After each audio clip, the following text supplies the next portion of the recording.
स्वामी प्रसाद मौर्य का अगर देखा जाए तो सबसे लंबा सफर बहुजन समाज पार्टी के साथ ही बीता है राजनीतिक रूप से। जिस भी पार्टी में उसके बाद गए हैं वहां पर ज़्यादा लंबे समय तक नहीं टिके, या यूं कहे कि वहां पर कहीं ना कहीं उनको कुछ ना कुछ परेशानियों का सामना करना पड़ा।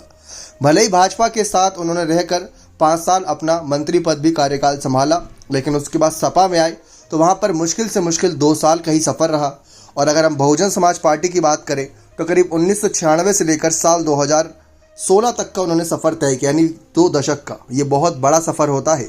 आज के समय में देखें तो स्वामी प्रसाद मौर्य और उनकी बेटी संघमित्रा मौर्य, जिनको मायावती ने एक समय पर बड़ी से बड़ी शानदार सीटों से टिकट दिया, जहां साल 2009 में कुशीनगर से ही बसपा के टिकट से लोकसभा चुनाव लड़े थे स्वामी प्रसाद मौर्य।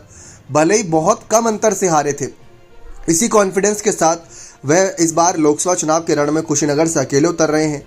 तो वहीं उनकी बेटी संघमित्रा मौर्य को भी मायावती सुर्खियों में तब लाई थी जब उनको नेताजी के खिलाफ मैनपुरी सीट से ही साल 2014 में बसपा ने टिकट दिया था।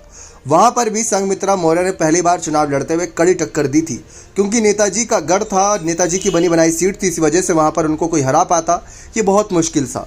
लेकिन जिस तरीके से संघमित्रा मौर्य ने बसपा से एक पहचान पाई, उसको आगे कायम रखते हुए फिर भाजपा में वह कहीं ना कहीं उनको काम आया। भाजपा के टिकट से चुनाव जीती बदायूं से, फिर सांसद बनी। लेकिन आज के समय में देखें तो ना ही सांसद पद के लिए आगे चुनावी मैदान में संघमित्रा मौर्य हैं भाजपा के टिकट से, और सपा के साथ छोड़ने के बाद से स्वामी प्रसाद मौर्य ने अपनी नई पार्टी भले ही बनाई हो, लेकिन उनके साथ कोई ज़्यादा बड़ा नेता खड़ा नज़र नहीं आ रहा है।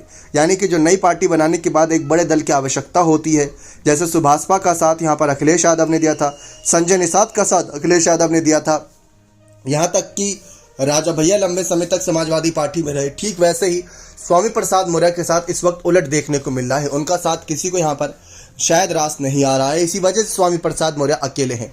लेकिन फिलहाल राजनीतिक जानकारों का यही कहना है कि स्वामी प्रसाद मौर्य जिस तरीके से मायावती की बसपा के हालात है, उसमें बड़ा बदलाव लाने में बड़ी भूमिका अदा कर सकते हैं। यह बात स्वामी प्रसाद मौर्य ने आंकड़ों के जरिए भी समझाई थी जब वह सपा छोड़ रहे थे। उन्होंने बताया था कि समाजवादी पार्टी जब ज्वाइन करी थी तो 45 करीब विधायक थे, लेकिन जब समाजवादी पार्टी छोड़ी है तो करीब 110 विधायक थे, यानी कि सपा की हालत में काफ़ी सुधार आया था। उन्होंने ये भी कहा कि अखिलेश यादव अगर कुछ रथ यात्रा, कुछ रैलियों के लिए मान जाते तो शायद यह आंकड़ा और बढ़ सकता था और लोकसभा चुनाव के लिए भी फायदा देता, लेकिन अखिलेश ने उनकी एक नहीं मानी। तो इस तरीके से स्वामी प्रसाद मौर्य अब एक एक करके दलों का साथ छोड़े अकेले चुनाव लड़ रहे हैं।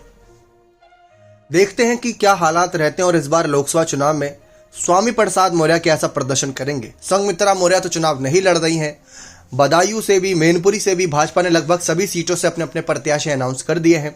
तो संघमित्रा मौर्य को चुनावी मैदान में नहीं उतारा जाएगा। अब इंतजार किया जाएगा विधानसभा चुनाव का कि वहां कोई उन्हें बड़ी जिम्मेदारी मिलती नजर आए। बने रहे चैनल के साथ। बहुत बहुत धन्यवाद।